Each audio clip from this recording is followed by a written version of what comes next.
Hola, soy Isabela Montero Torres.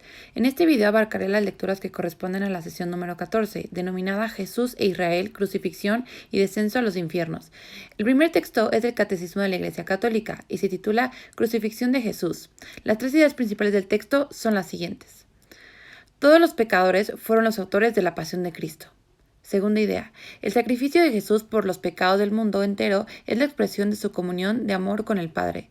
Tercera idea, la muerte de Cristo es el sacrificio único y definitivo. Un resumen del texto es el siguiente. Se comienza hablando sobre cómo todos los pecadores fueron los autores de la pasión de Cristo. Se destaca por ello que, teniendo en cuenta que nuestros pecados alcanzan a Cristo mismo, la Iglesia no duda jamás en imputar a los cristianos la responsabilidad más grave en el suplicio de Jesús. Responsabilidad con la que ellos con demasiada frecuencia han abrumado únicamente a los judíos. Por lo anterior es importante considerar como culpables de esta falta a los que continúan cayendo en sus pecados, puesto que son sus malas acciones las que han hecho sufrir a nuestro Señor Jesucristo el suplicio de la cruz. Se destaca en el texto también sobre la muerte redentora de Cristo, en el designio divino de salvación. Por lo anterior, se resalta la muerte violenta de Jesús, la cual no fue fruto del azar en una desgraciada constelación de circunstancias, sino más bien pertenece al misterio del designio de Dios. Posteriormente se aclara que para Dios todos los momentos del tiempo están presentes en su actualidad y por ello establece su designio eterno de predestinación, incluyendo en él la respuesta libre de cada hombre a su gracia.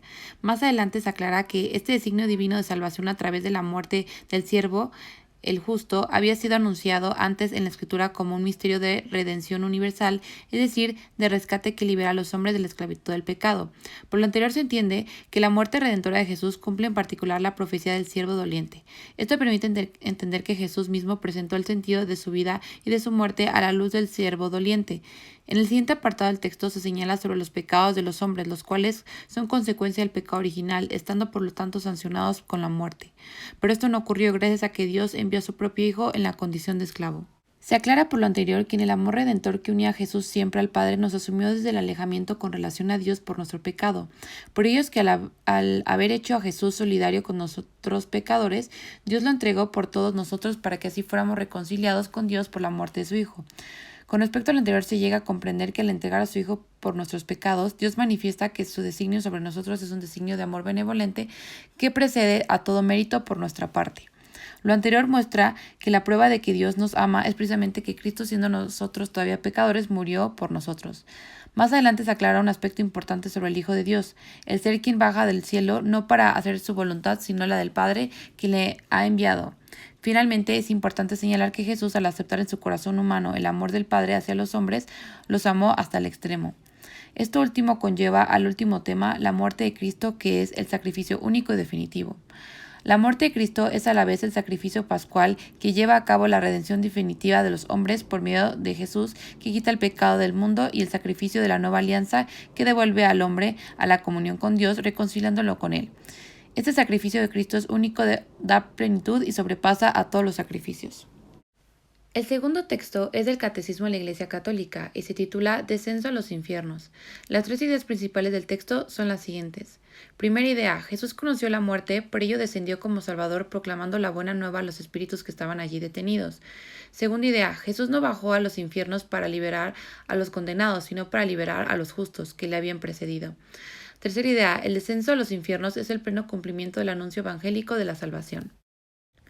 Un resumen del texto es el siguiente. El texto comienza afirmando que Jesús es quien tanto bajó a las regiones inferiores de la tierra como quien también subió. A partir de lo anterior se señala que el símbolo de los apóstoles confiesa en un mismo artículo de fe el descenso de Cristo a los infiernos y su resurrección de los muertos al tercer día, porque es en su Pascua donde desde el fondo de la muerte Él hace brotar la vida.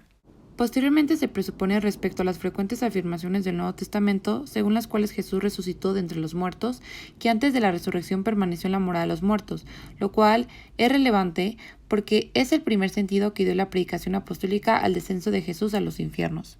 Esto nos permite entender que Jesús conoció la muerte como todos los hombres y se reunió con ellos en la morada de los muertos. Sin embargo, no hay que olvidar que ha descendido como Salvador proclamando la buena nueva a los espíritus que estaban allí detenidos.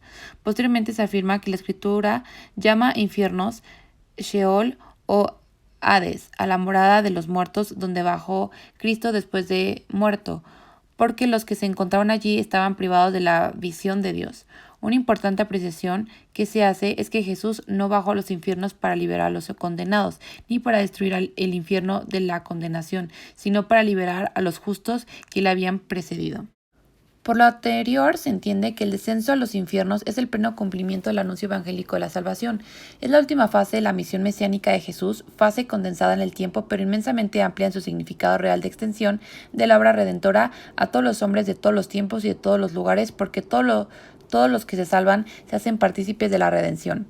Cabe, por lo tanto, destacar que Cristo, por tanto, bajó a la profundidad de la muerte para que los muertos oigan la voz del Hijo de Dios y los que la oigan vivan.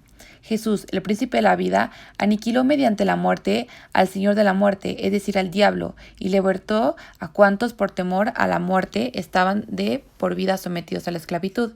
Es así como se entiende que Cristo resucitado tiene las llaves de la muerte y del infierno, y al nombre de Jesús toda rodilla se doble en el cielo, en la tierra y en los abismos. Muchas gracias por su atención y hasta luego.